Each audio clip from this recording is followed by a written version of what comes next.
Goeiemôre manne. Ek hoop het gaan goed met elkeen van julle.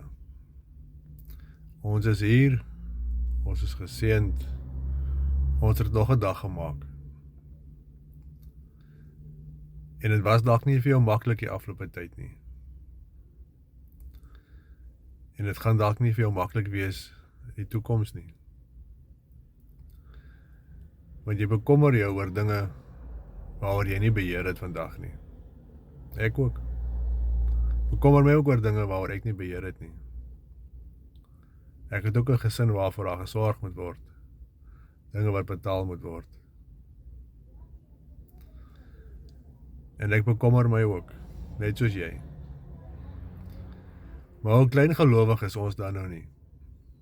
Maar God sê hy sorg vir die mossies. Hy sal vir my en vir jou ook sorg. En is dit nie maar ons eie ek, ons eie trots, wat in ons pad staan, vir God wat vir ons moet sorg nie. Ons wil self vir ons sorg. Ons wil self trots wees en sê ek het dit en ek het dat. Ek het dit verdien en ek het dat verdien. Ek kan dit koop en ek kan dat koop. So my vriend, ek wil vir jou sê, laat alles aan die Here oor. Doen jou dag se deel wat jy moet doen. Doen jou werk wat jy moet doen. Doen die werk wat jy doen tot eer en verheerliking van die almagtige God. Die res, laat dit aan die Here oor. God is in beheer. En op almal se lippe is die oorlog in die Midde-Ooste, Iran, Israel, Amerika, Rusland, China, al daardie mense. Dis buite my en jou beheer. Maar dit is in God se beheer. En ek sien gisteraan weer 'n klomp manne op YouTube wat sê dis die derde wêreldoorlog en dis tekens van die einde van die wêreld. Ek en jy weet dit nie. Ek en jy het nie daardie inligting nie. Ons kan nie daardie eise maak nie. Slegs God weet wanneer die einde van die wêreld is. Maar moenie dat die einde van die wêreld vir jou 'n verskrikking wees nie. Dis jou lewe waarvoor jy moet bekommerd wees. Jou lewe waaroor jy moet dink. Dis jou salvation, jou verlossing, jou oorgee wat in jou hande is. So as jy nog nie totale volkome aan Jesus en God oorgegee het nie, is dit nou die tyd.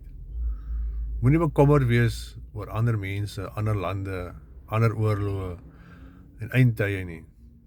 Dit haal net jou oog van God af. Dit verskuif net jou fokus. Fokus op Jesus. Fokus met 'n persoonlike verhouding met God.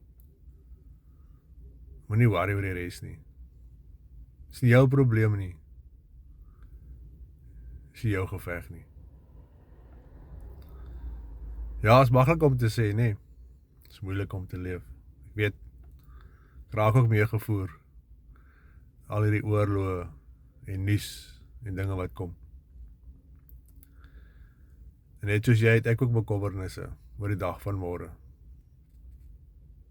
Maar ek vra vir God vir sterkte, krag, wysheid, kennis, insig, geloof, hoop en bovenal vrede.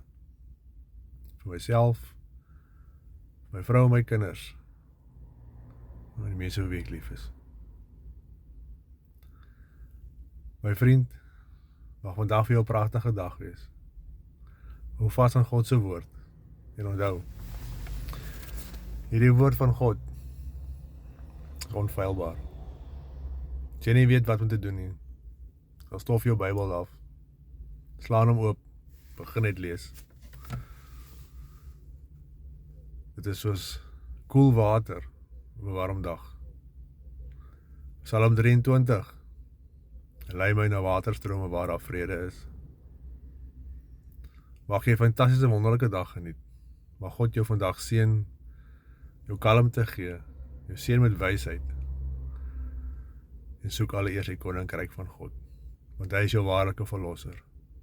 Goed gaan, mooi gaan, ons gesels weer. Bye bye.